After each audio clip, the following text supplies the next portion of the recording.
पुण्याहून आपल्याला जॉईन झाले आहेत. मी संगीता पत्की, मीही आहार तज्ञ आहे. मी नाशिकहून आपल्याशी बोलत आहे. करोनाच्या विषयी भीती तर आहेच, कारण की करोनाला आटोक्यात आणण्यासाठी आपल्याकडे कुठलीही लस उपलब्ध नाही. त्याच्यावर औषधं काय नेमके घ्यायचे हे आपल्याला माहित नाही. आणि हा व्हायरस इतक्या झपाट्याने सर्व दूर पसरत आहे आणि आजाराचा धोका वाढवत आहे. म्हणून यापासून आपल्याला स्वतःला प्रोटेक्ट करण्यासाठी आपल्याला आहारातनं काही आपण करता येऊ शकतो का? जे लोक जास्त सेन्सिटिव्ह आहेत, ज्यांना धोका जास्त आहे, त्यांच्यासाठी आपण काही टिप देऊ शकतो का? या विचाराने मी आजचा सेमिनार हा अरेंज केला आहे. स्वतःचं संरक्षण करण्यासाठी आपली इम्युनिटी म्हणजे रोग प्रतिकार क्षमता वाढवणं हे आपल्या नक्कीच हातात आहे आणि त्याविषयीच आपल्याला आज बोलायचं आहे. मी आज ज्या काही तुम्हाला टिप्स देणार आहेत त्या टिप्स तुम्ही फॉलो करून ते फॉलो करताना तुम्हाला काय अडचणी आल्या, त्यामुळे तुम्हाला काय फायदा झाला, या सगळ्याविषयी आढावा बैठक आपण पुन्हा एक 8-10 दिवसांनी घेणार आहोत. तेव्हा पुन्हा 8-10 दिवसांनी तुमची आणि माझी भेट होणारच आहे. हिंदीमध्ये एक म्हण आहे, सर सलामत तो पगडी 50. तब्येत उत्तम राहिली तर कोरोनाच काय, कोणत्याही आजाराचा आपल्याला धोका राहणार नाही. आणि म्हणून आपली इम्युनिटी वाढवणं आपल्या हातात आहे आणि तेच आपल्याला करायचं आहे, तेही आहाराच्या मार्गाने. मधुमेही व्यक्तींनी हे कायमस्वरूपी लक्षात ठेवलं पाहिजे की मधुमेह पूर्णपणे कधीच बरा होत नाही, परंतु योग्य आहार आणि व्यायामाद्वारे तो 100% नियंत्रित राहू शकतो. दीर्घकाळ रक्तातील वाढलेली साखर, त्याला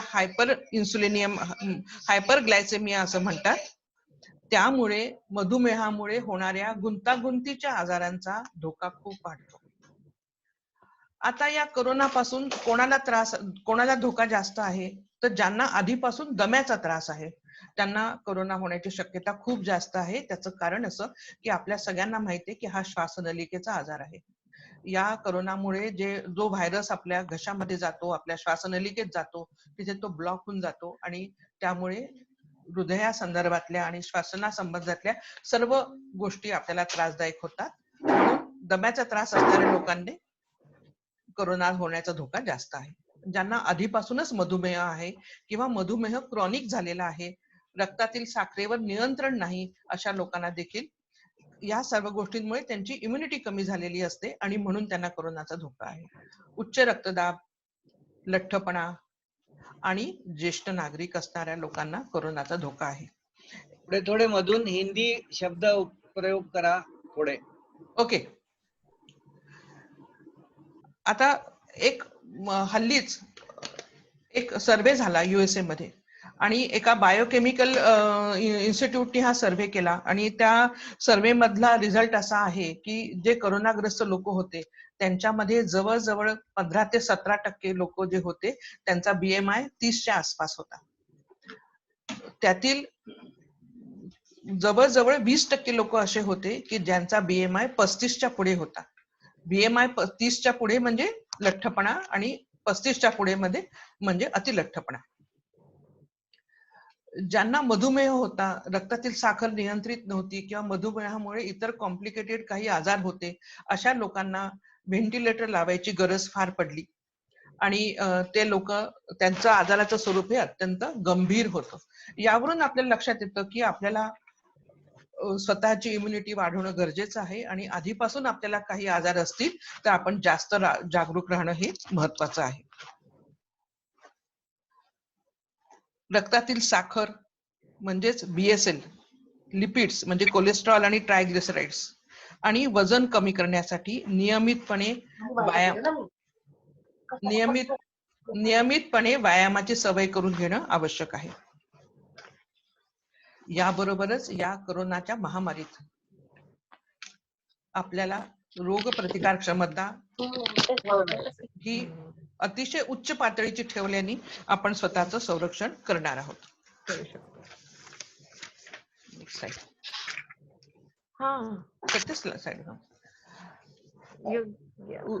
उत्तम आरोग्यासाठी समतोल आहार हा अत्यंत महत्वाचा आहे.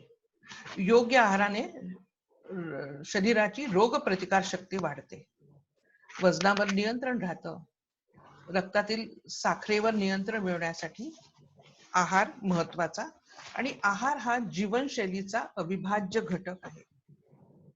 हे आपण सतत लक्षात ठेवलं पाहिजे. इथे आपलं ब्रीद वाक्य काय आहे कोरोनापासून संरक्षण करण्याचं? तर रोग प्रतिकार क्षमता वाढवणं हे ब्रीद वाक्य आहे.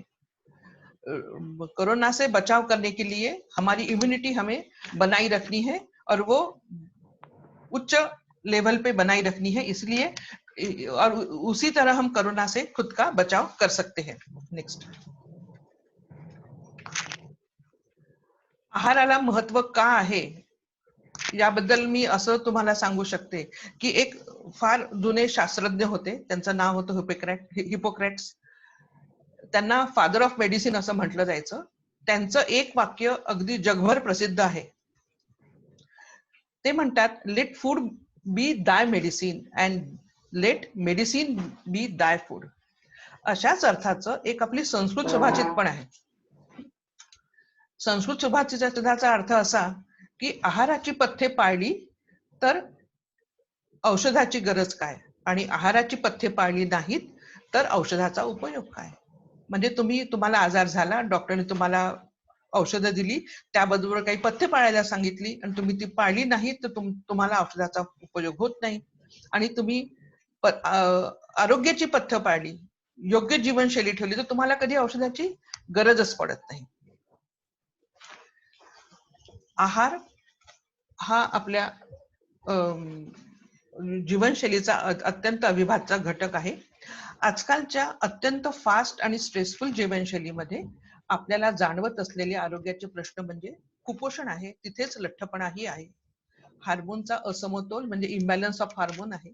त्यामुळे पीसीओडी, हायपोथायरॉइडिझम, इनफर्टिलिटी असे आजार होतात. आणि पीसीओडी नंतर उद्भवणाऱ्या इनफर्टिलिटीवर लाखो रुपये आपण खर्च करतो, परंतु हे सर्व आजार केवळ आहाराने बरे करता येतात किंवा काबूत ठेवता येतात, आणि तेही कुठल्याही साईड इफेक्ट शिवाय. म्हणूनच आहार आपल्यासाठी महत्वाचा आहे. आता लठ्ठपणावर कशी मात करतात त्याच्याबद्दल मी तुम्हाला उदाहरण दाखवू शकते. माझ्या पेशंट आहेत, पुण्याहून आहेत त्या, आणि त्यांनी जवळजवळ 22 किलो वजन कमी केलं आहे. तुम्ही त्यांच्या शब्दात त्यांचा अनुभव ऐका.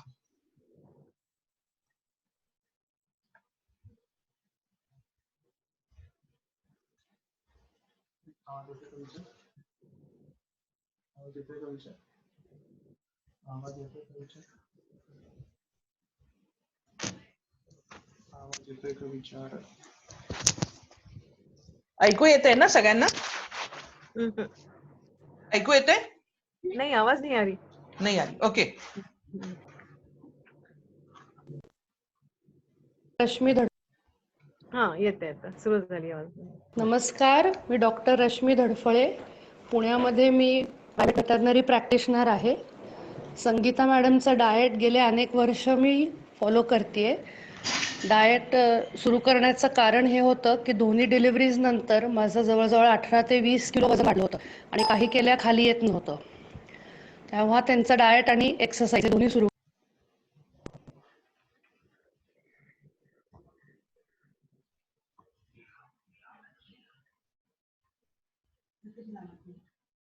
पहिल्या डिलिव्हरी नंतर लगेचच फरक पडला. सेकंड टाइम ती ओलांडली होती, त्यामुळे वर्षभर मला नित्यनेमाने डाएट आणि एक्सरसाइज दोन्ही फॉलो करायला लागलं. त्याच्यानंतर अमेझिंग रिझल्ट्स आले. माझं वजन तर कमी झालंच, पण एनर्जी लेवल एकदम शूटअप झाली, उत्साह वाढला. आता अजूनही मला कुठल्याही प्रकारच्या ह्याच्या अडचणी नाहीत, तब्येतीच्या तक्रारी नाहीत. पिरियड्स वेळेवर यायला सुरुवात झाली. त्याच्यानंतर अनेक प्रकारे फायदे असे झाले. अजून मुलांच्या मागे पळापळ करायला एनर्जी. सकाळी 5:45-6ला काहीही अलार्म न लावता मला स्वतःहून फ्रेश जाग येते. रात्री 10-10:30 पर्यंत उत्साह राहतो कामासाठी, प्रॅक्टिससाठी. हे सगळे डाएट आणि त्यांचा गायडन्स फॉलो केल्याचे परिणाम आहेत. मला अजून एक ह्याच्यात सांगावंसं वाटतं माझ्या सगळ्या लहान तरुण मैत्रिणींना की हल्ली लग्नाचं वय हे 28-30 हे नॅचरलीच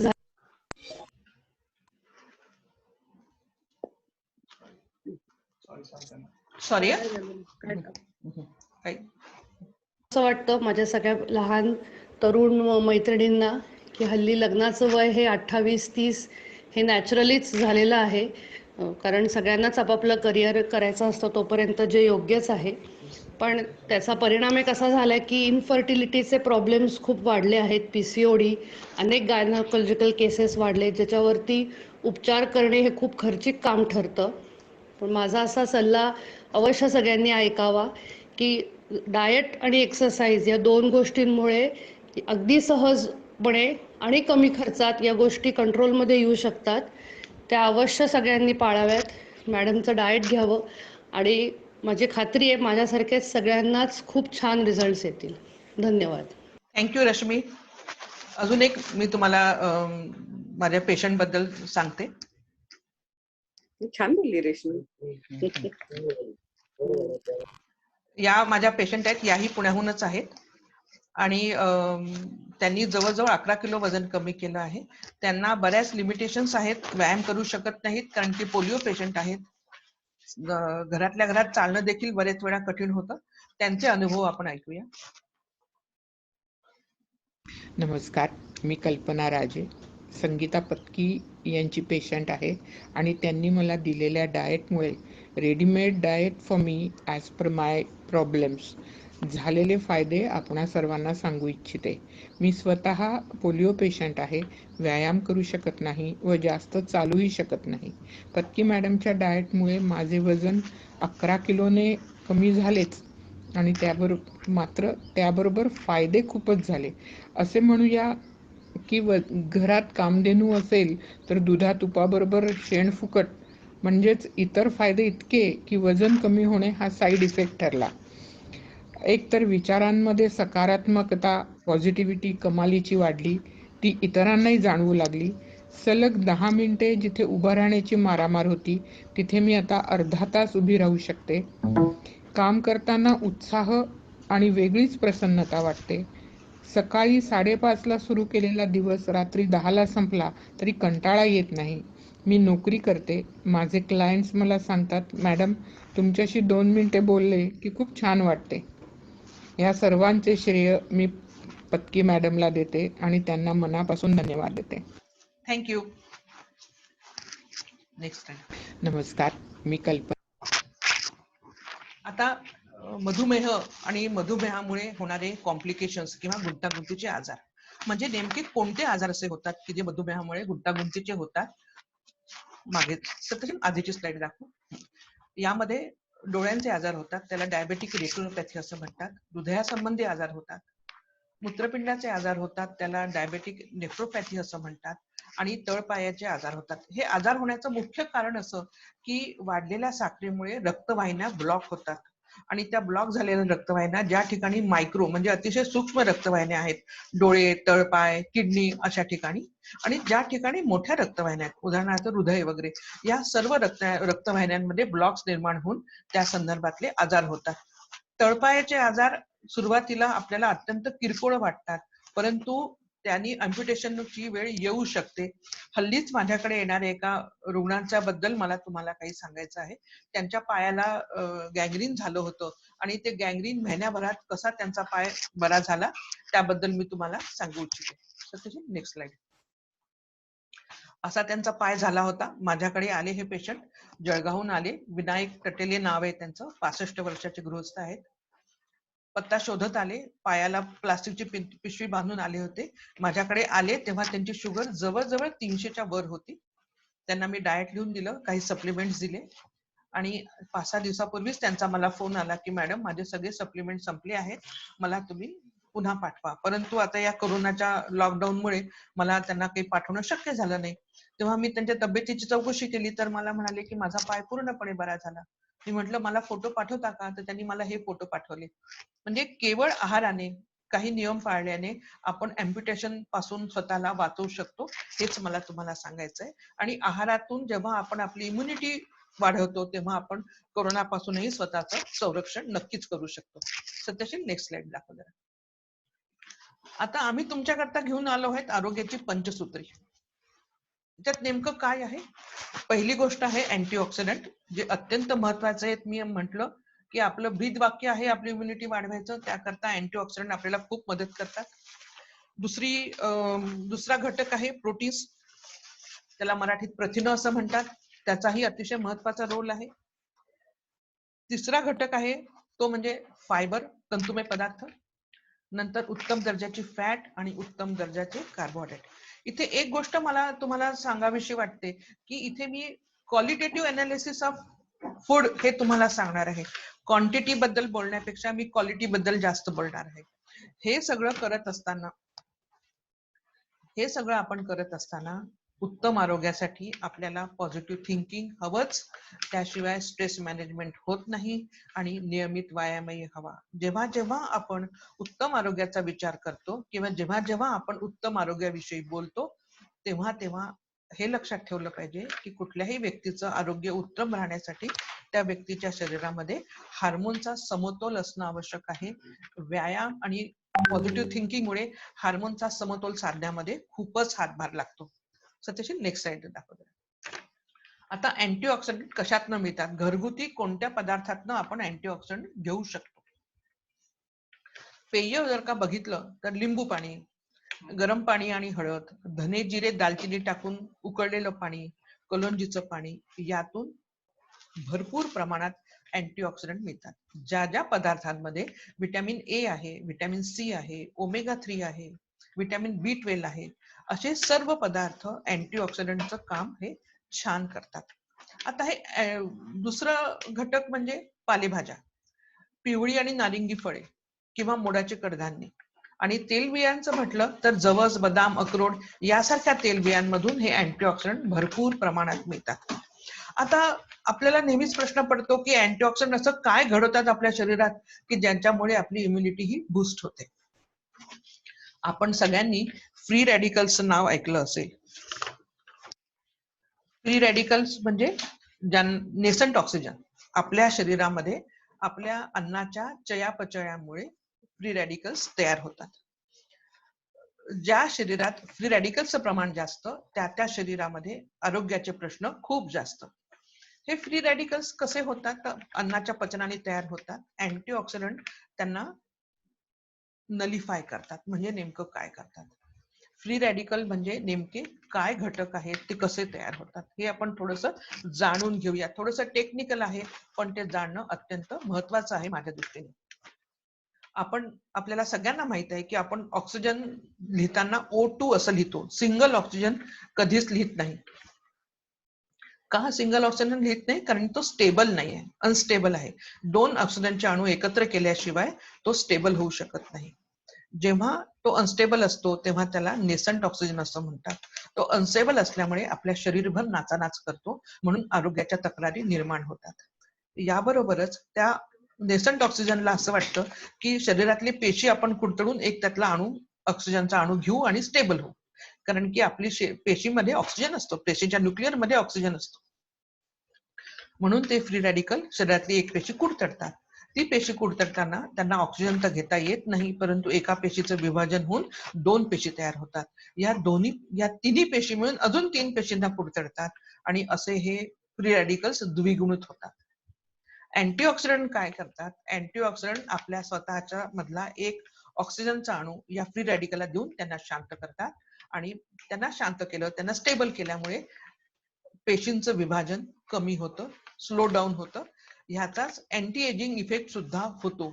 म्हणून अँटीऑक्सिडंट हे प्रत्येकालाच गरजेचे आहेत. पण जेव्हा आपल्याला कुठला आजार असतो, कुठल्या आजारापासून स्वतःला वाचवायचं असतं, तेव्हा यांचा रोल हा अतिशय महत्वाचा असतो स्वतःची इम्युनिटी वाढवण्यासाठी. इम्युनिटी वाढवण्यासाठी अजून अतिशय महत्वाची गोष्ट म्हणजे प्राणायाम. हे सगळेच जण करायला सांगतात. त्याचं कारण, प्राणायाम का करायला सांगतात हेही आपण जाणून घेतलं पाहिजे की प्राणायामाने इम्युनिटी कशी वाढते. सत्यशील नेक्स्ट स्लाइड दाखव जरा. नाही, हृदयाची लंग्सची नाही आहे का? नाही मग बरं. ते अँटीऑक्सिडंटच दाखवलं आधीच प्रिव्हियस स्लाइड. तर प्राणायामाने आपण जेव्हा दीर्घ श्वसन करतो तेव्हा प्राणायाम करू शकतो. दीर्घ श्वसन म्हणजे सावकाश संथपणे श्वास. आता तुम्ही बसल्या बसल्या बघा, एका मिनिटाला तुम्ही किती वेळा श्वास घेतला. कुठलेही सामान्य व्यक्ती एका मिनिटाला जवळजवळ 18 ते 19 वेळा श्वास घेतात आणि ही नॉर्मल प्रक्रिया आहे. ही ह्या श्वास घेताना आपण श्वास घेतो आणि सोडतो. अशा वेळेस आपल्या हृदयाच्या फुफ्फुसामध्ये असणाऱ्या एअर पाऊच मधली हवा ही एक्सचेंज होऊ शकत नाही, ती तशीच राहते. तिथे कार्बन डायऑक्साईड युक्त हवा असते ती तशीच राहते. प्राणायाम केल्याने जेव्हा दीर्घ श्वसन आपण करतो तेव्हा श्वास घेतल्यानंतर ती एअर पाऊच मधली हवा पूर्णपणे एक्सचेंज झाली पाहिजे. म्हणजे श्वास घेण्याची प्रक्रिया एकदा श्वास घेण्याची प्रक्रिया जवळजवळ 5 सेकंद झाली पाहिजे. एका मिनिटात फक्त 12-13 वेळा श्वास घेऊन झाला पाहिजे. 2 सेकंद इनहेल करा, 1 सेकंद होल्ड करा आणि उरलेले 2 सेकंद संपूर्ण पोट छाती क्वीज करून हवा बाहेर टाका. म्हणजे तुमच्या लंग्स मधली, फुफ्फुसामधली, एअर पाऊच मधली कार्बन डायऑक्साईड युक्त हवा ही बाहेर पडेल आणि लंग्स क्लिअर झाल्या की आपोआपच तुमची इम्युनिटी वाढेल. कोविड-19 पासून स्वतःचं संरक्षण करण्यासाठी हाच एक पर्याय आपल्या हातात आहे आणि म्हणून प्राणायाम करा असे वारंवार सांगत असतात. दुसरा आपला महत्वाचा घटक आहे तो म्हणजे प्रोटीन्स. प्रोटीन्स त्याला मराठीमध्ये प्रथिन असं म्हणतात. यामध्ये देखील आपल्याला क्वालिटी बघायची आहे. गुड क्वालिटी, उत्तम दर्जाची प्रथिने आवश्यक आहे. तर क्वालिटी, प्रोटीन्सची क्वालिटी कशावर अवलंबून आहे? प्रोटीन्स म्हणजे काय? खूप सारे अमायनो ऍसिड्स एकत्र केले तर त्यापासून जे काही बनतं, गुड क्वालिटी त्यापासून जे काही बनतं त्याचं नाव प्रोटीन. हे खूप आहेत पण त्यातले काही अमायनो ऍसिड्स मानवी शरीरामध्ये तयार होत नाहीत. त्याला इसेन्शियल अमायनो ऍसिड्स असं म्हणतात. ह्यांची संख्या 9 आहे. 9च्या 9 इसेन्शियल अमायनो ऍसिड्स ज्या अन्न पदार्थात आहे त्या अन्नाची प्रोटीनची क्वालिटी अतिशय उत्तम असते. शाकाहारी अन्नात हे 9च्या 9 एका पदार्थात उपलब्ध नाहीत. काही डाळीत आहेत, काही तांदळात आहेत, काही ज्वारीत आहेत, काही गव्हात आहेत. म्हणून भारतीय जेवणाची पद्धत गहू, तांदूळ, डाळ असं एकत्रित करून खाण्याची आहे. 3-4 पदार्थ एकत्र केल्याशिवाय हा 9 आकडा पूर्ण होत नाही. त्या उलट मांसाहारी पदार्थात कुठल्याही एकाच पदार्थातनं ही 9च्या 9 अमायनो ऍसिड्स मिळतात. म्हणून मांसाहारी अन्नातल्या प्रोटीनची क्वालिटी ही उत्तम असते. अंड्यातील प्रोटीनची क्वालिटी जगात सर्वोत्तम आहे. अंड्याचं नेट प्रोटीन युटिलायझेशन 100% आहे. अंड्याची बायोलॉजिकल व्हॅल्यू 100% आहे. दुसरा प्रोटीन्स मध्ये बघण्याचा घटक म्हणजे स्निग्धे कमी, म्हणजे प्रोटीन मध्ये फॅटचं प्रमाण कमी असावं. प्रोटीन मध्ये फॅटचं प्रमाण कमी असावं. मी आताच म्हटलं की मांसाहारी पदार्थांमध्ये उत्तम दर्जाचे प्रोटीन्स असतात, म्हणजे चिकन, मटन आणि इतर सर्व मांस. परंतु या पदार्थांमध्ये फॅटही खूप जास्त असते. एक गोष्ट लक्षात ठेवली पाहिजे की मांसाहारी पदार्थातूनच कोलेस्ट्रॉल आपल्या शरीरात जातं. कुठल्याही शाकाहारी तेला तुपात किंवा शाकाहारी अन्नामधून कोलेस्ट्रॉल पोटात जात नाही. मग उत्तम दर्जाचे प्रोटीन्स खाता खाता जर का कोलेस्ट्रॉल वाढलं तर काय करायचं? म्हणून असंच प्रोटीन निवडायचं की ज्यामध्ये फॅटचं प्रमाण म्हणजे स्निग्धांचं प्रमाण हे अत्यंत कमी आहे. तिसरा आणि महत्वाचा घटक प्रोटीन मधला तो म्हणजे कर्बोदकांचं प्रमाण. ज्या पदार्थात प्रोटीन्स आहेत त्या पदार्थात कर्बोदक म्हणजे कार्बोहायड्रेट देखील खूप जास्त प्रमाणात आहे. आपला भारतीय लोकांचा जो मुख्य अन्न आहे, स्टेपल फूड ऑफ इंडियन्स, त्याला ग्रेन्स आणि मायलेट्स असं म्हणतात की आपलं मुख्य अन्न आहे. डाळी, कडधान्य आपण हे मुख्य अन्न खातो. त्यामध्ये जवळजवळ 8 ते 22% प्रोटीन्स आणि 60 ते 80% कार्बोहायड्रेट्स असतात. म्हणून याही पदार्थांना आपण प्रोटीन्सचे सोर्सेस म्हणू शकत नाही. मग असे पुन्हा प्रश्न येतो की एवढी सारी प्रोटीन्स आपल्याला कशा करता खायचे? बरेच वेळा प्रोटीन विषयी खूप अपभ्रंश झालेला असतो. लोकांना अशी भीती वाटते की मी प्रोटीन्स खाल्ले तर माझ्या किडनीचं काय होईल, मला किडनीवर लोड येईल का, माझं क्रिएटिनिन वाढेल का? प्रोटीन्स कशा करता आवश्यक आहेत हे आपण बघूया. मी मगाशी जसं म्हटलं की उत्तम आरोग्य साधायचं असेल तर हार्मोनचा इक्विलिब्रियम समतोल असायला हवा. या सर्व हार्मोन्सच्या निर्मितीसाठी, सिक्रेशनसाठी, तयार होण्यासाठी प्रोटीन हा अत्यंत महत्वाचा घटक आहे. उत्तम प्रोटीन नसेल तर हार्मोनचं सिक्रेशन नीट होत नाही आणि शरीरात कालांतराने हार्मोनल इम्बॅलन्स होतो. रक्ताच्या निर्मितीसाठी प्रोटीन्सची आवश्यकता असते. रक्तामधलं हिमोग्लोबिनची पातळी आपण बघतो. हिम म्हणजे आयन आणि ग्लोबिन म्हणजे प्रोटीन. हिमोग्लोबिनच्या निर्मितीसाठी प्रोटीन्सची आवश्यकता असते. हाडांच्या वाढीसाठी, बळकटीसाठी प्रोटीन्सची आवश्यकता असते. अनेक पाचक रसांचा घटक म्हणजे प्रोटीन आणि शरीराची झीज भरून काढण्यासाठी प्रोटीन हवेतच. म्हणजे प्रोटीन्स हे गरजेचेच आहे. किती घ्यायचे, कोणी खायचे हे मी नाही ठरवलं. कोणी ठरवलं? ICMR, NIN, WHO यासारख्या संस्थांनी खूप सारे रिसर्च करून ठरवलं की कोणत्या व्यक्तीने कोणते प्रोटीन्स घ्यायचे. सध्याचे नेक्स्ट स्लाइड. प्रोटीनचे त्यांच्या म्हणण्यानुसार 0.8 to 1 gram per KG ideal body weight एवढे प्रोटीन प्रत्येक व्यक्तीने घेणं आवश्यक आहे. Leena, can you please explain this? Leena, आहेस का तू? हा, आली आहे. WHO, ICMR, NIN च्या रेकमेंडेशन्स नुसार 0.8 to 1 gram per KG ideal body weight एवढे प्रोटीन प्रत्येक व्यक्तीने घेतले पाहिजे. Please explain.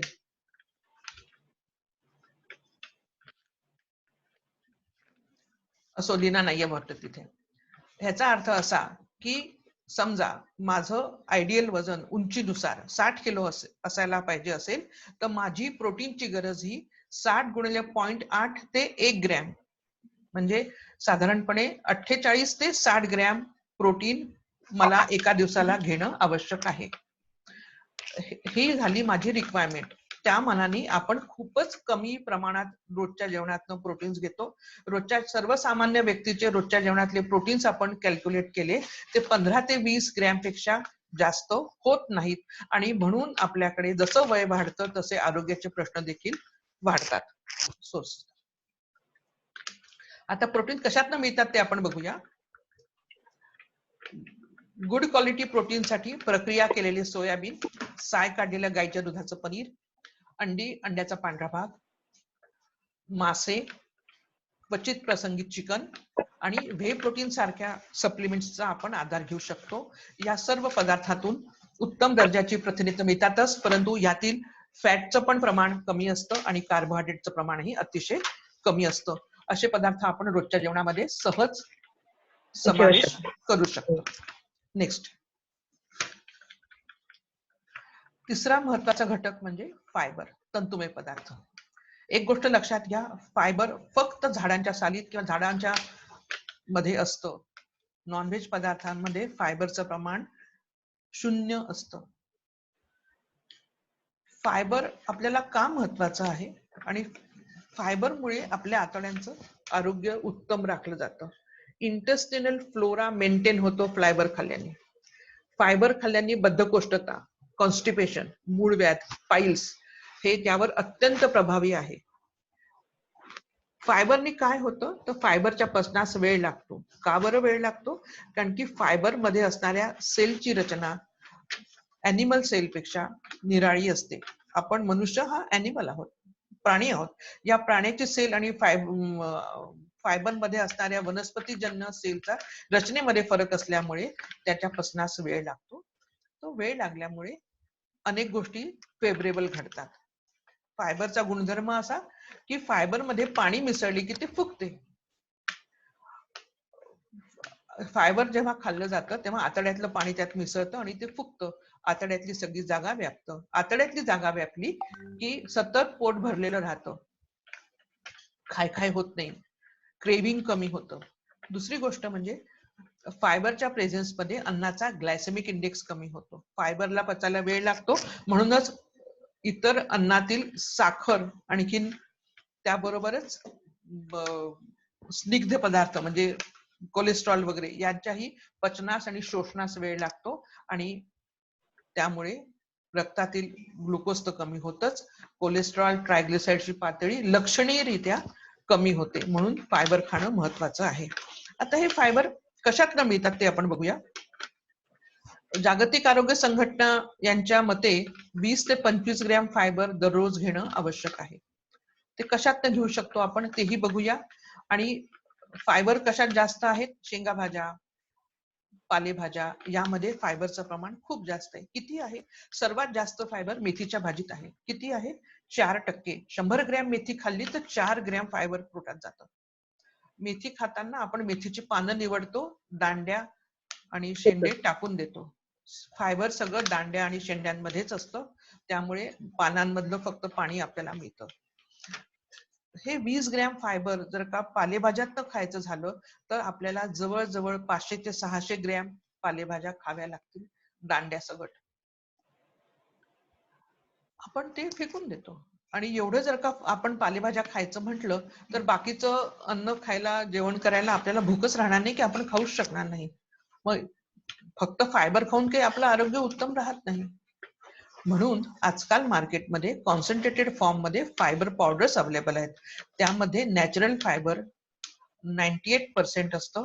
अशा या पावडर्स अत्यंत सहजपणे मिठासारख्या पाण्यात विरघळतात, ताकात विरघळतात, दुधात विरघळतात, सूप मध्ये विरघळतात, वरणामध्ये विरघळतात. आम्ही 3 ते 4 चमचे दिवसाला घेतल्याने आपली गरज ही भागू शकते.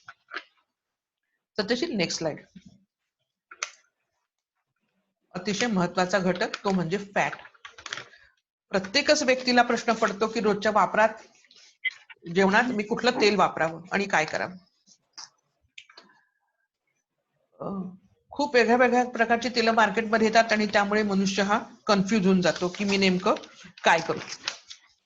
WHO यांनी लिहून दिलेल्या गाईडलाईन्स नुसार मी खाली इथे नमूद केलेले सर्व घटक ज्या तेलात किंवा तुपात आहे ते तेल आपल्या रोजच्या स्वयंपाकासाठी अतिशय उत्तम.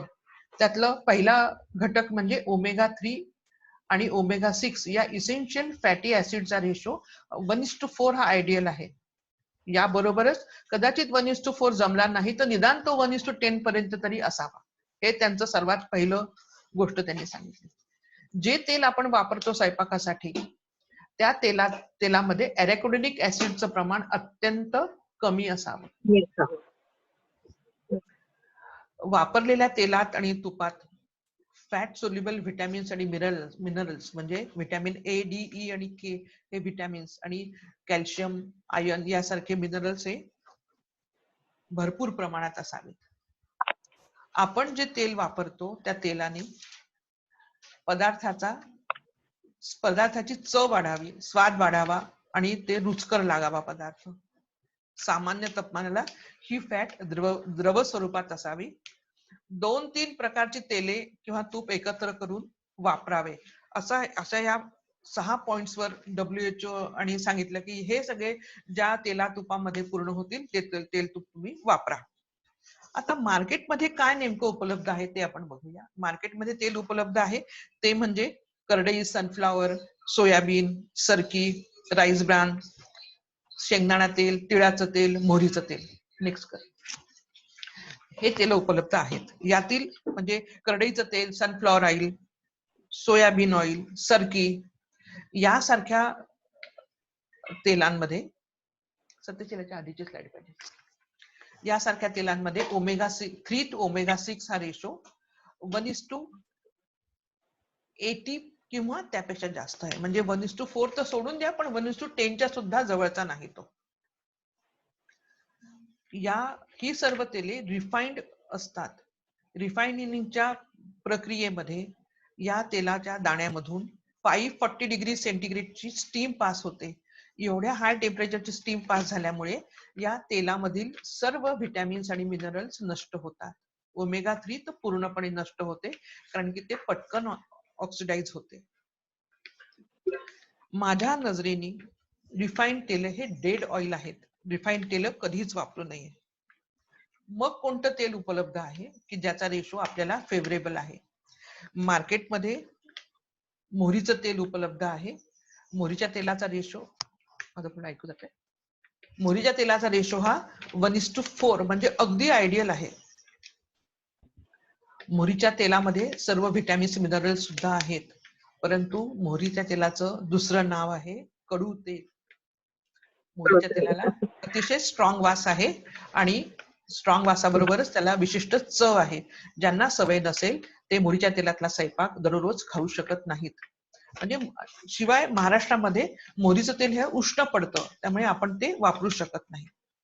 मग शेंगदाणा तेल उपलब्ध आहे, तिळाचं तेल उपलब्ध आहे मार्केटमध्ये, गाईचं तूप उपलब्ध आहे. गाईच्या तुपाचा रेशो देखील 1:4 म्हणजे एक्झॅक्ट जसा पाहिजे तसा आहे. आयुर्वेदामध्ये म्हणतात की संस्कारित घृत हे आरोग्यवर्धक आहे. संस्कारित घृत याचा अर्थ काय? घृत म्हणजे तूप, संस्कारित म्हणजे प्रक्रिया केलेलं. म्हणजे काय की ज्यावर प्रक्रिया केलं आहे असं तूप. आपण तूप घरी करताना दुधावर दूध तापवतो, साय काढतो, ती विरजण लावतो, घुसळून त्याचं लोणी करतो, म्हणजे किती प्रक्रिया करतो, मग ते गरम करून त्यापासून तूप बनवतो. हे तूप आरोग्यवर्धक आहे. विकतच्या तुपावर माझा विश्वास नाही. घरी केलेलं तूप आठवड्याला किती निघतं? वाटीभर, कपभर, कदाचित थोडस जास्त, पण एवढ्या तेलामध्ये आपण दररोजचा स्वयंपाक करू शकत नाही. उरले फक्त शेंगदाणा तेल आणि तिळाचं तेल, यांचा रेशो 1:17 to 1:20 पर्यंत असतो. तो आपल्याला कमी करायचा आहे. शेंगदाणा तेल आणि तिळाचं तेल फिल्टर किंवा घाणीचं काढलेलं आजही मार्केटमध्ये उपलब्ध आहे. त्यामुळे हे तेल आपण निश्चित वापरू शकतो आणि त्याला आपण काही गोष्टींची जोड देऊन हा रेशो आपण कमी करू शकतो. Next slide. नेक्स्ट.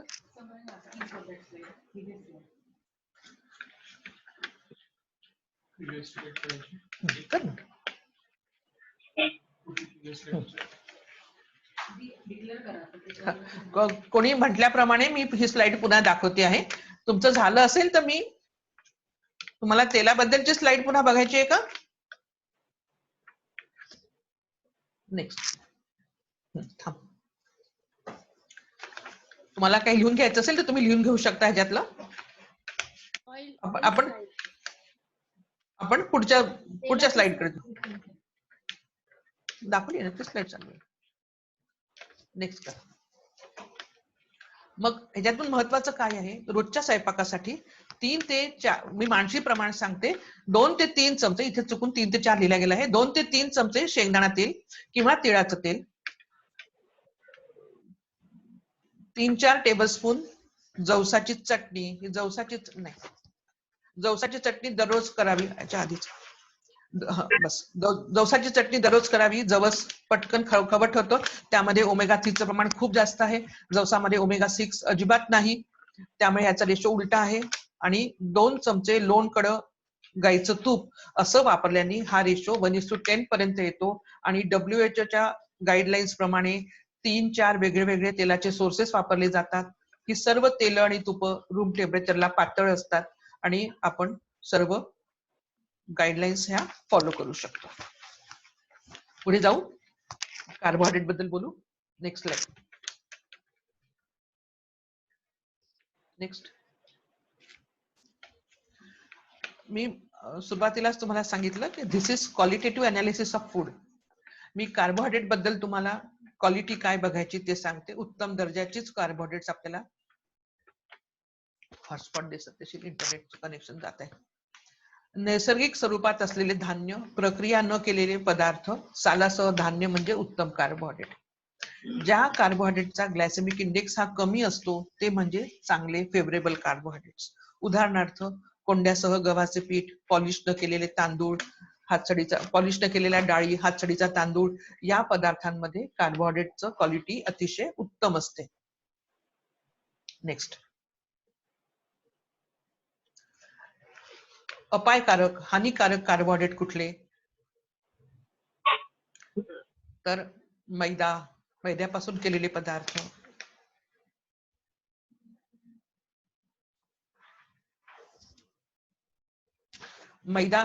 मैद्यापासून केलेले सर्व पदार्थ, बेकरीचे पदार्थ, मैद्यापासून केलेले सर्व पदार्थ. कोणीतरी म्हणेल ना, आवाज येत नाही म्हणून.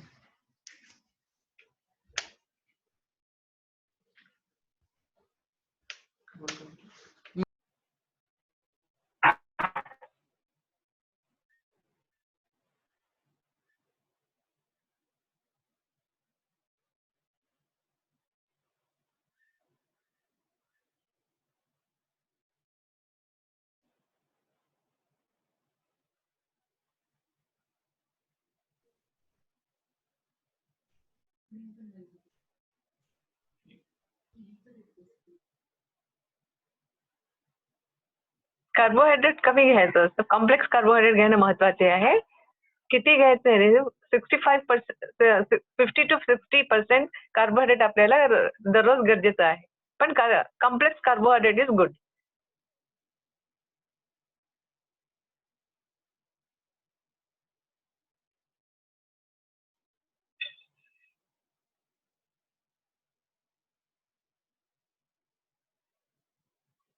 आणि कॉम्प्लेक्स कार्बोहायड्रेट म्हणजे मितेश एक धान्य नव्हे. मितेश तुम्ही आहात का बोला. तिथे? इथे माझा हो आहे आहे. स्क्रीन शेअर होत नाहीये माझा.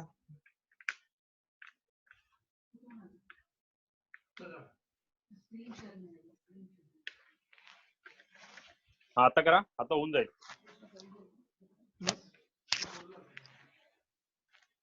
आता करा, होऊन जाईल. Okay okay okay.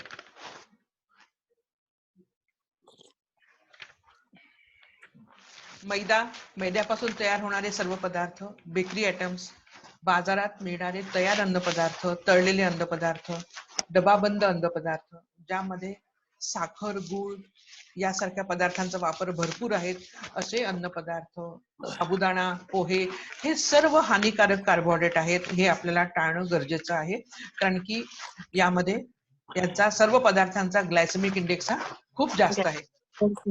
नेक्स्ट.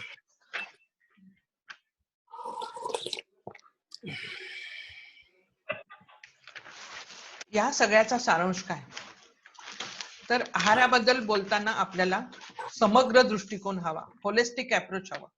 एकच गोष्ट आपल्याला धरून चालत नाही. आपल्याला अँटीऑक्सिडंट हवेत, प्रोटीन्स हवेत, अँटीऑक्सिडंटची क्वालिटी, प्रोटीन्सची क्वालिटी, फायबर, फॅटची क्वालिटी, कार्बोहायड्रेटची क्वालिटी, हे सर्व तर बघायचं आहेच. पण याबरोबरच आपला आहार हा समतोल हवा. नियमित औषधं ही घेतल्याच गेली पाहिजे. आपली आरोग्य तपासणी ही नियमितपणे व्हायला पाहिजे. शुगर वाढली होती म्हणून डॉक्टरकडे गेलो, डॉक्टरांनी औषध बदलून दिलं, परंतु शुगर कमी झाली की नाही तपासलंच नाही. महिन्यात 2 महिन्यात केव्हा तरी फास्टिंग शुगर तपासणं म्हणजे तुमचं हेल्थ मॉनिटरिंग करणं नव्हे.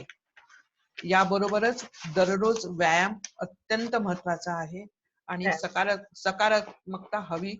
त्याशिवाय स्ट्रेस मॅनेजमेंट होऊ शकत नाही. हा सगळा समग्र दृष्टिकोन आपल्याला आहाराबद्दल आणि आपलं आरोग्य मेंटेन करताना वापरणं अत्यंत गरजेचं आहे. नेक्स्ट स्लाइड, पुढे जा. आता आपला आहाराच्या बरोबरच जीवनशैलीतील दुसरा महत्वाचा घटक म्हणजे व्यायाम.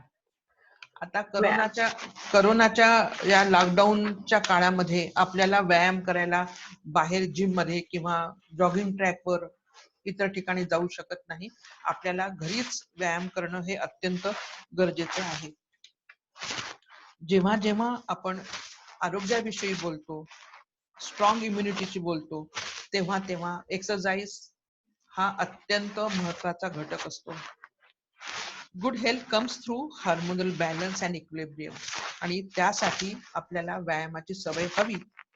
व्यायाम आणि हार्मोन मध्ये काय फरक पडतो? हार्मोनच्या लेवलमध्ये फरक पडला की आपलं आरोग्य सुधारतं. व्यायाम आणि हार्मोनच्या लेवलमध्ये काय फरक पडतो?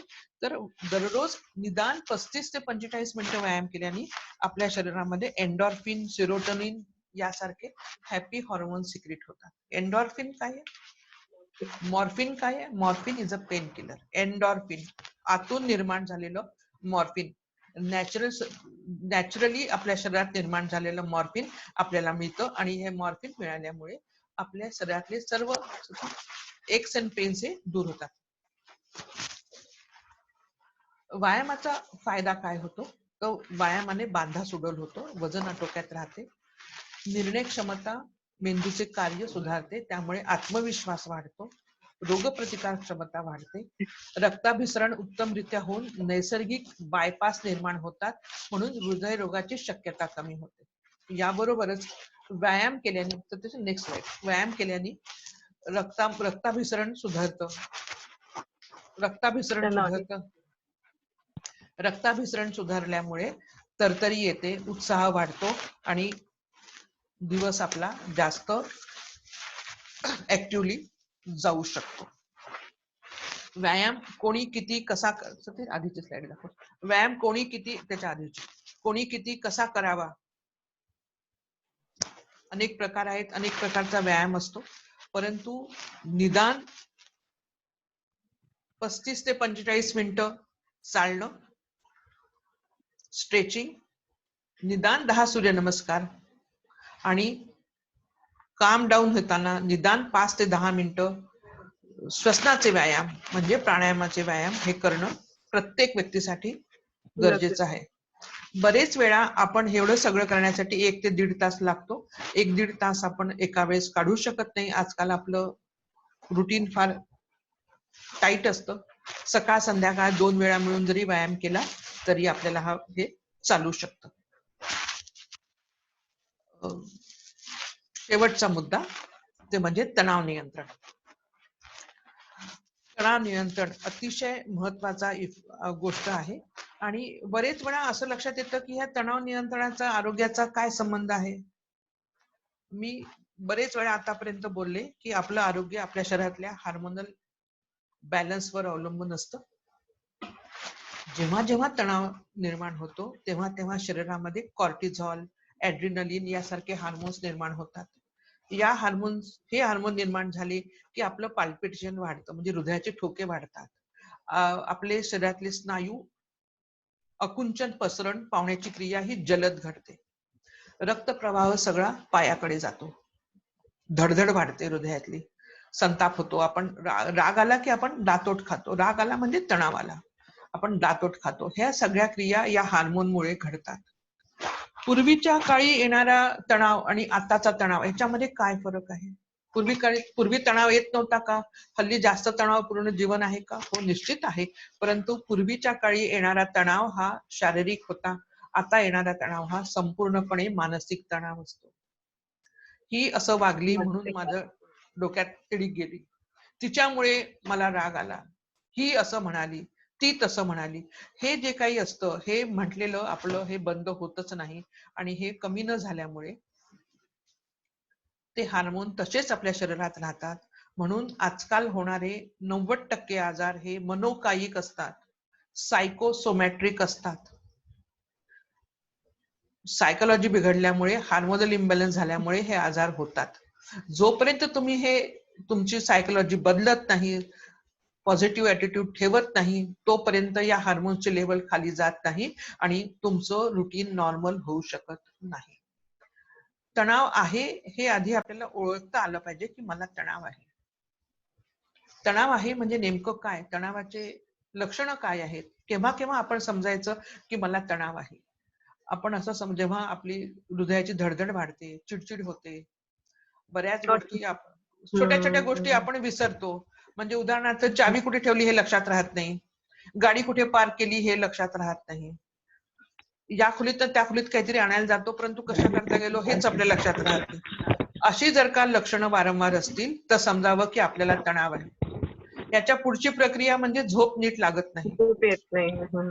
झोप लागत नाही आणि सकाळी उठावसंच वाटत नाही, झोप झालीच नाही असं वाटत राहत. अशी लक्षणं जर का वारंवार उद्भवली तर समजावं की आपल्याला तणाव आहे.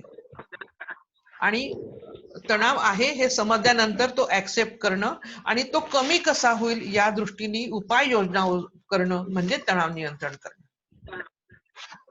बरेच वेळा असं असतं की काही तणाव आपल्याला फेवरेबल असतात. जसं परीक्षेमध्ये परीक्षेचं टेन्शन आल्याशिवाय चांगला अभ्यास होत नाही. तो तणाव आपल्याला फेवरेबल आहे, तो आलाच पाहिजे. परीक्षेचं टेन्शन नाही आलं तर अभ्यासच होणार नाही आणि पुढे यश चांगलं मिळणार नाही. किंवा घरामध्ये क्रॉनिक आजारपण असेल तर तणाव असतोच, तो आपण कमी करू शकत नाही. परंतु दैनंदिन जीवनामधले काही तणाव आपण सहज कमी करू शकतो. मला एखाद्या गोष्टीचा तणाव येईल, त्याच गोष्टीचा तणाव तुम्हाला येईल का? मला एखाद्या गोष्टीबद्दल खूप तणाव येईल पण दुसऱ्या व्यक्तीला त्या गोष्टीचा तणाव येणार नाही. उदाहरणार्थ, पूर्वी मी माझ्या ऑफिस पासून फार लांब राहत होते, 7-8 किलोमीटर, आणि स्कूटरवर मला हॉस्पिटलमध्ये जावं लागायचं.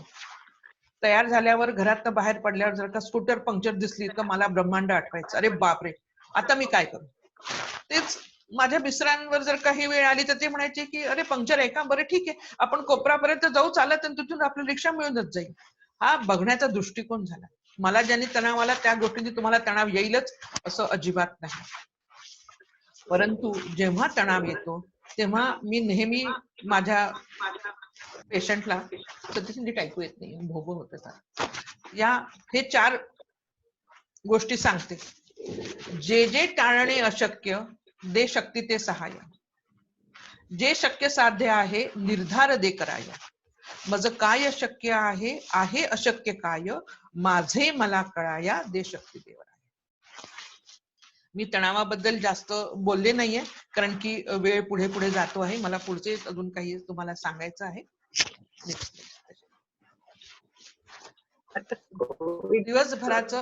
दिवसभराचं जेवण आणि व्यायामाचं नियोजन आपण कसं करणार.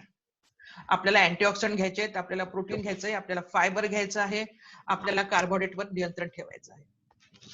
सकाळी उठल्यावर लिंबू पाणी, हळद घालून केलेलं गरम पाणी, धने जिरे दालचिनी टाकून उकळलेलं पाणी, ग्रीन टी, ग्रीन कॉफी यापैकी कुठलंही अँटीऑक्सिडंट आपण निश्चितपणे घेऊ शकतो.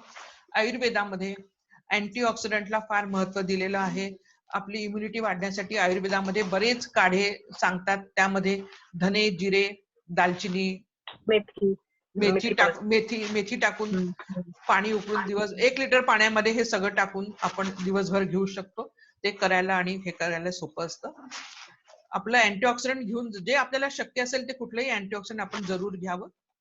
अँटीऑक्सिडंट घेण्याकरता सकाळी उठल्यावर घ्यावं, दुपारच्या जेवणानंतर एकदा घ्यावं आणि रात्री झोपण्याच्या पूर्वी घ्यावं.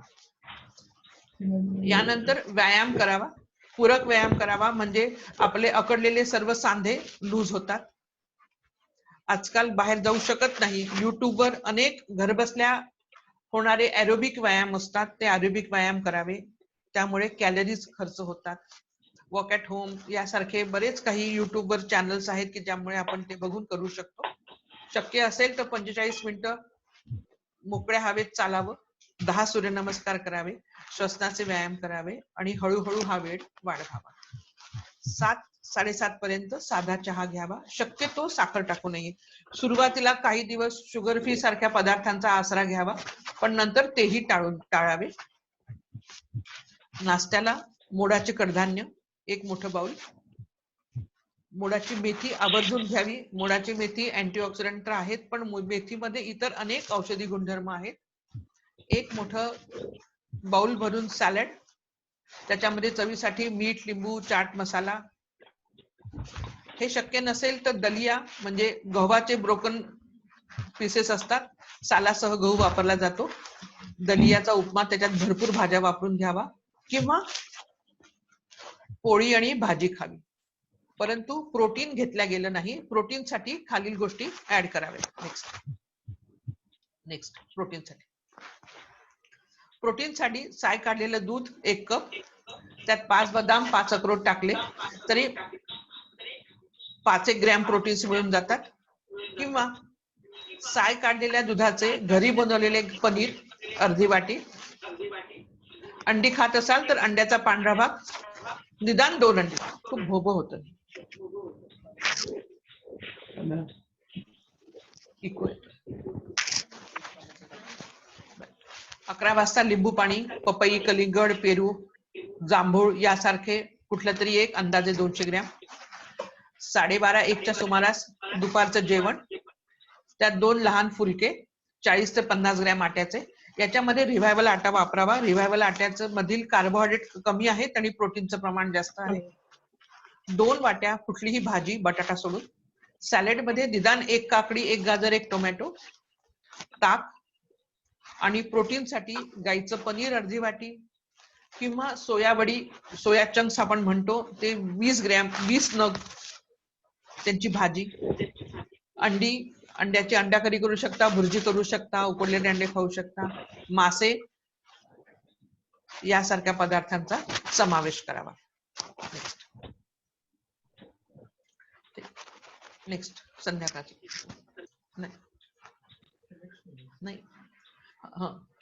पुढे 3 ते 4 वाजता वरील प्रमाणे कोणतंही अँटीऑक्सिडंट ड्रिंक, व्यायाम, मेडिटेशन, पुन्हा चालणं थोडंसं, 7 ते 8च्या दरम्यान रात्रीचं जेवण आणि झोपताना गरम दूध आणि हळद. एक गोष्ट लक्षात ठेवावी की रात्रीचं झोप आणि जेवण यामध्ये कमीत कमी 3 तासाचं गॅप असावी. झोपायला जाण्यापूर्वी, अंथरुणावर पडण्यापूर्वी आपल्या शरीरातील अन्नाचं पचन पूर्णपणे झालेलं असावं. म्हणजे झोपेचा जो उद्देश आहे रिजनरेशनचा तो 100% साध्य होतो आणि सकाळी फ्रेश होऊन जाग येते. नेक्स्ट, कोणते पदार्थ खायचे नाहीयेत आपल्याला, टाळायचं काय आहे? असे सर्व पदार्थ ज्यामध्ये साखर, गूळ, मध, मिठाई आहे, सर्व तळलेले पदार्थ, पॉलिश केलेले धान्य, मैदा, बेकरीचे पदार्थ, शीतपेये, मद्य, फळांचा रस, आईस्क्रीम, भात, साबुदाणा, पोहे, चुरमुरे, डाळी, बटाटा, रताळी, केळी, आंबा, द्राक्ष, चिकू हे पदार्थ आपल्याला टाळायचे आहेत. हा मी जो आहार इथे दिला आहे तो सर्वसाधारण आहार आहे, ढोबळ अंदाजाने दिलेला आहार आहे. व्यक्ती परत्वे आहार बदलतो, कारण व्यक्तीचा आहार हा वय, उंची, वजन, त्याला असणाऱ्या व्याधी, व्यक्तीच्या आवडीनिवडी यावर अवलंबून असतो. म्हणून आहार हा नेहमी टेलर मेडच असावा, तरच तो प्रभावी ठरतो. नेक्स्ट, डायबेटिक लोकांनी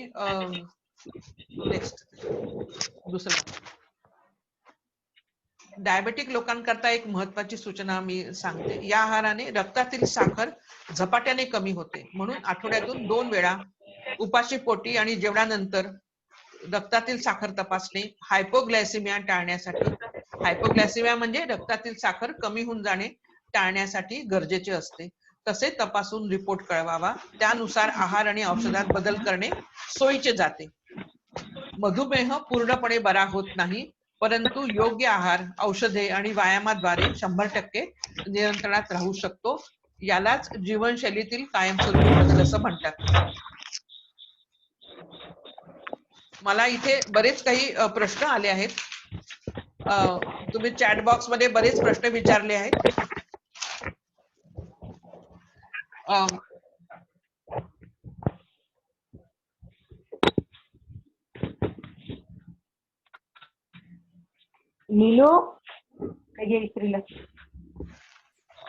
कोविड, मला एक प्रश्न इथे आला आहे, ते म्हणजे कोविड आणि आहाराचं नातं काय? कोविड आणि आहाराचं नातं असं की कोविड टाळण्यासाठी आपल्याला आहार हा महत्वाचा आहे. या आहारामध्ये इम्युनिटी वाढेल असे अन्नपदार्थ समाविष्ट केल्याशिवाय आपली इम्युनिटी वाढणार नाही आणि कोविड पासून आपल्याला संरक्षण होणार नाही. यासाठी अँटीऑक्सिडंटचा रोल अत्यंत महत्वाचा आहे. त्याबरोबर प्रोटीनचा रोलही महत्वाचा आहे, कारण की प्रोटीन्समुळे शरीराची रोगप्रतिकार क्षमता वाढते.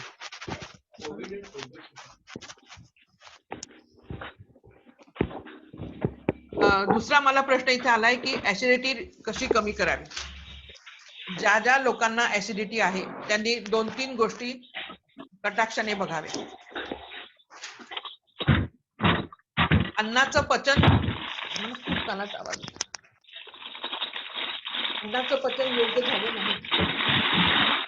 अन्नाचं पचन योग्य झालं नाही तर न पचलेल्या अन्नामुळे ऍसिडिटी होते.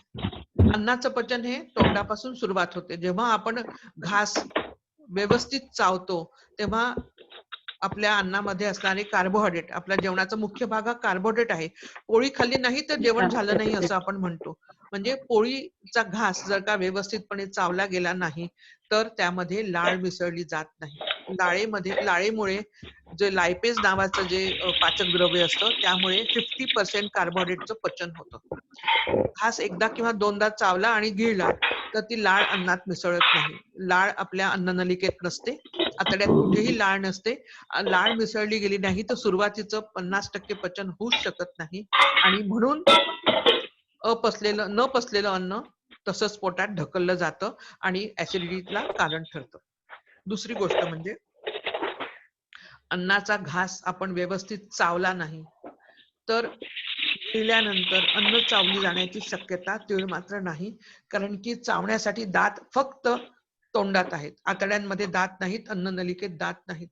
त्यामुळे अन्न पदार्थ नीट चावला नाही तर त्याचं पचन नीट घडू शकत नाही आणि पचन न झाल्यामुळे ते अन्न पदार्थ शोषले जात नाहीत आणि ऍसिडिटी निर्माण होते. घास चावताना आईला आठवावं. आईने काय सांगितलं लहानपणी, बेटा सावकाश 32 वेळा चावून खा. आजकाल आपण 32 वेळा तर काही चावत नाही, पण बंद निदान कर त्या अन्नाचं पूर्णपणे आणि पचन म्हणजे पचन होण्यासाठी ते मऊ होणं आणि बारीक चावल्या जाणं आवश्यक आहे.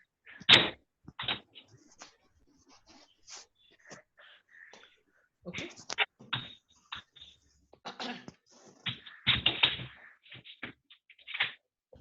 मला कळलं नाही.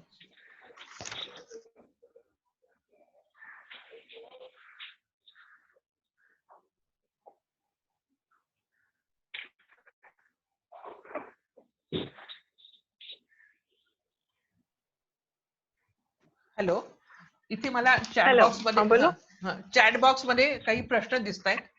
त्या प्रश्नांचं उत्तर द्यायचा प्रयत्न करते. What is the way to reduce bad cholesterol? Cholesterol हे वाईटच. कोलेस्ट्रॉलची रक्तातली पातळी 100-120च्या वर नसावी, ती 180च्या वर कधीच नसावी.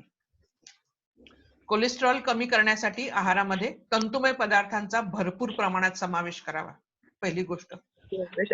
फायबरचा समावेश करावा. फायबरमुळे कोलेस्ट्रॉल शोषण्याचं प्रमाण हे अतिशय कमी होतं. आहारामध्ये नॉनव्हेज पदार्थ जर का जास्त प्रमाणात असतील तर त्याचं प्रमाण ताबडतोब कमी करावं. म्हणजे मटन, चिकन किंवा इतर मांस, रेड मीट यांचं प्रमाण कमी करावं.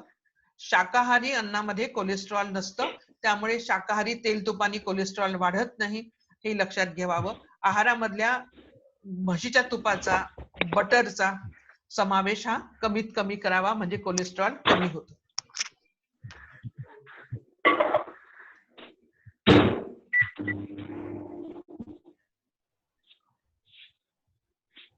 ओके, स्क्रीन शेअर हवाय की काय कमी करायचं? मी करते शेअर. नंतर हे झालं की करते स्क्रीन शेअर. हा, मी म्हटलंय की द्राक्ष, आंबे, केळी आणि चिक्कू हे फळं खाऊ नका. तुम्हाला माहित आहे की फळांमध्ये फ्रुक्टोज नावाची शुगर असते. Fructose is more easily digested than sucrose. म्हणजे फ्रुक्टोजचं पचन हे पटकन होतं आणि फ्रुक्टोज मुळे रक्तातील साखर वाढण्याची गतीही वाढते. आता आपल्याला कार्बोहायड्रेटचं प्रमाण कमी करायचं आहे. मी असंही सांगितलं की कार्बोहायड्रेट जास्त असणाऱ्या पदार्थांमुळे फ्री रॅडिकल्सचं प्रमाण हे खूप जास्त होतं. रक्तातली साखर वाढते. रक्तातली साखर वाढले की इन्सुलिनचे अप्स अँड डाऊन्स खूप जास्त प्रमाणात होतात आणि म्हणून हे पदार्थ टाळणं गरजेचं आहे. मी असंही म्हणते की फळांचा रस घेऊ नका. फळांच्या रसामध्ये काय होतं, समजा तुम्ही मोसंबीचा रस घेतला, मोसंबीमध्ये खूप सारे व्हिटॅमिन्स, मिनरल्स आहेत. मोसंबीमध्येही फ्रुक्टोज आहे. मोसंबीमध्ये पाण्याचं प्रमाणही जास्त आहे. जेव्हा तुम्ही मोसंबीचा रस काढता तेव्हा मोसंबीमध्ये असलेले व्हिटॅमिन्स आणि मिनरल्स जो चोथा फेकता त्यातून निघून जातात आणि आपल्या पोटात जातं तो फ्रुक्टोज आणि पाणी. त्याचा ग्लायसेमिक इंडेक्स हा जास्त आहे. जसा या सर्व फळांचा ग्लायसेमिक इंडेक्स जास्त आहे, केळी, द्राक्ष, आंबा आणि चिकू, तसाच फळांच्या रसाचाही ग्लायसेमिक इंडेक्स जास्त आहे आणि म्हणून हे फळांचे रस देखील अवॉइड करावे.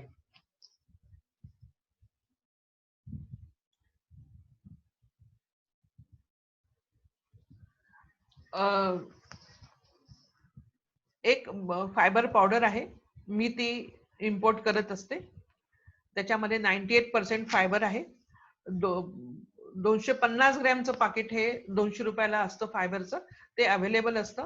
पुण्यालाही ते अवेलेबल आहे. पुण्याला काही ठिकाणी ते अवेलेबल आहे आणि मी त्याचा पत्ता तुम्हाला देऊ शकते.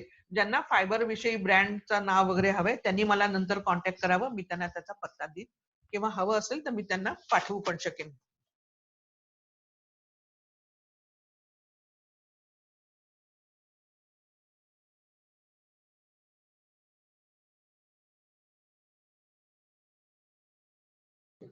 नंतर अजून एक प्रश्न मला इथे आला आहे की रिव्हायवल आटा नसेल तर जेवणात काय घ्यावे? रिव्हायवल आटा नसेल तर जेवणामध्ये पोळी, भाकरी, कुठलीही भाकरी यांचं प्रमाण जितकं कमी ठेवता येईल तेवढं ठेवावं. 15 ते 20 ग्रॅमचा एक छोटासा फुलका घ्यावा किंवा भाकरी जरी घेतली तरी 15 ते 20 ग्रॅम पिठाची भाकरी घ्यावी. भाकरी जनरली आपली मोठी असते, जास्त पिठाची असते. यामधून कार्बोहायड्रेट हे जास्त जातात. आपण ते कार्बोहायड्रेट कमी करू शकतो. रात्रीच्या जेवणात होता होईल तो पोळीचं प्रमाण टाळावं किंवा निग्लिजिबल ठेवावं.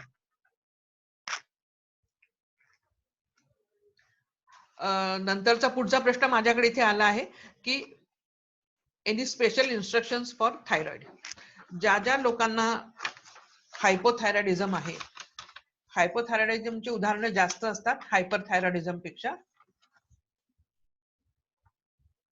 तर डॉक्टर लोक बरेच वेळा हायपोथायरॉइडिझम असणाऱ्या लोकांना सोयाबीन अजिबात खाऊ नका म्हणून सांगतात. आणि त्यामुळे थायरॉइड असणारे लोक जरा घाबरलेलेच असतात. डॉक्टर का सांगतात सोयाबीन खाऊ नये म्हणून? सोयाबीन हे कितीही, सोयाबीनला गोल्डन बीन असं म्हणतात. सोयाबीन मध्ये प्रोटीनचं प्रमाण 43% आहे. सोयाबीन मध्ये कार्बोहायड्रेटचं प्रमाण 22% आहे.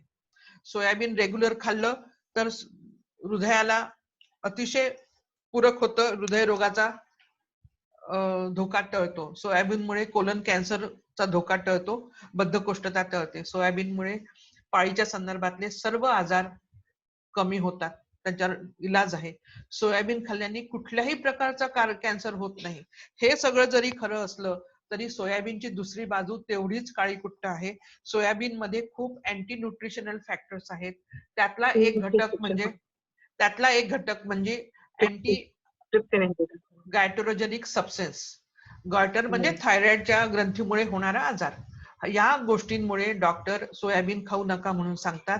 मी आधीच सुरुवातीलाच म्हटलं होतं की सोयाबीन प्रक्रिया केलेलं सोयाबीन, ज्या सोयाबीन मध्ये प्रक्रिया केलेलं आहे असं सोयाबीन की ज्याच्यामधील हे अँटी न्यूट्रिशनल फॅक्टर्स काढून टाकले जातात, ते थायरॉइडच्या लोकांनी खाल्ले तरी चालतात. माझ्याकडे असे अनेक उदाहरणं आहेत की ज्यांना हायपोथायरॉइडिझम होता, वजन कमी झाल्यावर त्यांची TSH लेव्हल वगैरे अगदी कमी झाली की त्यांच्या थायरॉइडच्या गोळ्या ज्या आयुष्यभरासाठी होत्या त्या गोळ्या त्यांच्या बंद झाल्या. काय प्रश्न?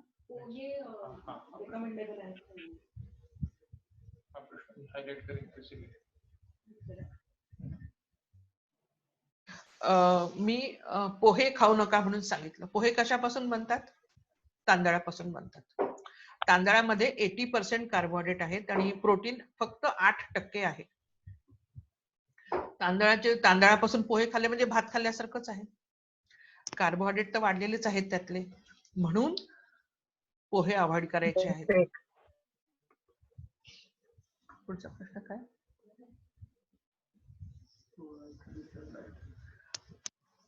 त्याबद्दल बोलले मी आता, त्याच्याबद्दल बोलले. अजून मला वाटतं मी बहुतेक जवळजवळ सर्वच प्रश्नांची उत्तर दिलेली आहेत. यातूनही काही प्रश्न कोणाच्या मनात असतील तर त्यांनी जरूर मला विचारावे. माझा फोन नंबर मी ग्रुपवर टाकलेला आहे. मी माझा फोन नंबर इथे पण सांगते तुम्हाला, आणि तुम्ही मला व्हॉट्सअप करा, फोन करून विचारा, कुठल्याही प्रकारे मेल करा, मला कुठल्याही प्रकारे माझ्याशी संपर्क करा. तुम्हाला स्क्रीन शेअर करून काही गोष्टी हव्या आहेत त्याही तुम्हाला सांगते. त्याच्यामध्ये नंतर तुम्हाला सांगू शकते मी, आणि माझा फोन नंबर पण देते स्लाइडला.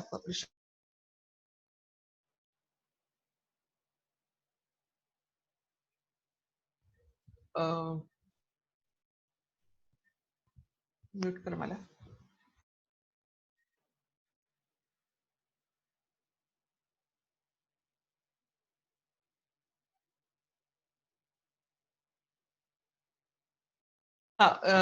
चंद्रकांत सर, आपण कोणता प्रश्न विचारला मला कळला नाही. आपण पुन्हा विचाराल तर मी त्याचं उत्तर देऊ शकते. ऐकू आलं का तुम्हाला चंद्रकांत सर? तुमचा प्रश्न मला बद्दल पाहिजे त्यांना. काय कशाचं?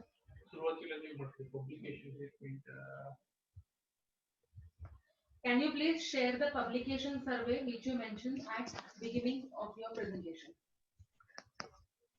सांगते. आता फोन मध्ये आहेत.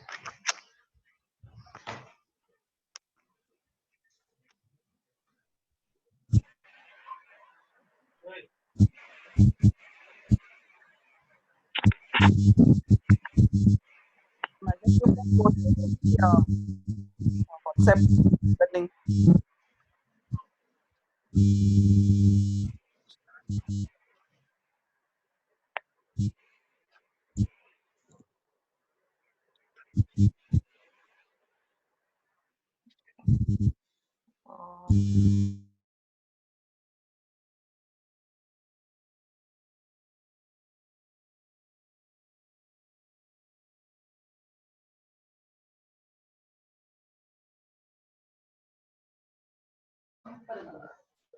परत सांगू सगळं.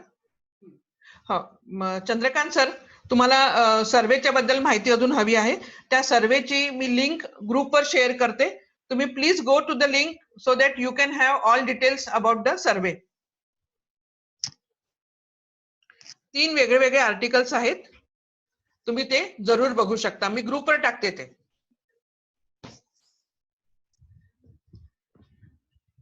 शेवटची स्लाइड दाखवून देते.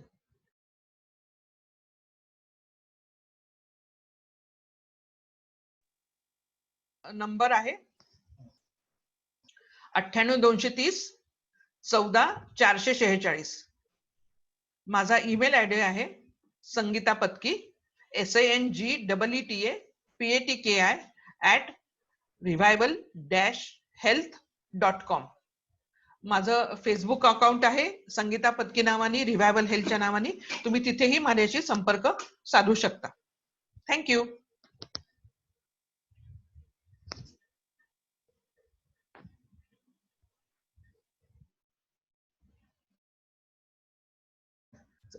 हॅलो, मी आता मीटिंग संपवते. नमस्कार. आपल्या सर्वांचे मनपूर्वक आभार आपण अटेंड केल्याबद्दल.